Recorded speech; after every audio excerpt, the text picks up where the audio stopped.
পশ্চিম মধ্য বঙ্গোপসাগর এবং তৎসংলগ্ন এলাকায় অবস্থিত সুস্পষ্ট লঘুচাপের প্রভাবে ঝোড়ো হাওয়া বয়ে যেতে পারে। এই আশঙ্কায় দেশের সকল সমুদ্র বন্দরের জন্য ৩ নম্বর স্থানীয় সতর্কতা সংকেত জারি করা হয়েছে। আজ বুধবার ১ অক্টোবর সকালে আবহাওয়া অধিদপ্তর প্রকাশিত বিশেষ বুলেটিনে এ তথ্য জানানো হয়। এতে বলা হয়েছে, চট্টগ্রাম, কক্সবাজার, মোংলা ও পায়রা সমুদ্র বন্দরকে ৩ নম্বর স্থানীয় সতর্কতা সংকেত দেখাতে বলা হয়েছে।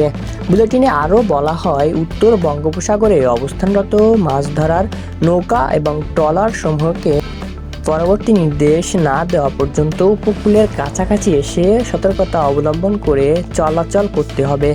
বিশেষ আবহাওয়া বুলেটিনে উল্লেখ করা হয়েছে, পশ্চিম মধ্য বঙ্গোপসাগর এবং তৎসংলগ্ন এলাকায় অবস্থিত সুস্পষ্ট লঘুচাপের প্রভাবে উত্তর বঙ্গোপসাগর, বাংলাদেশের উপকূলীয় এলাকা এবং সমুদ্র বন্দরসমূহের উপর দিয়ে ভারী থেকে অতি ভারী বৃষ্টি সহ দমকা অথবা ঝোড়ো হাওয়া বয়ে যেতে পারে।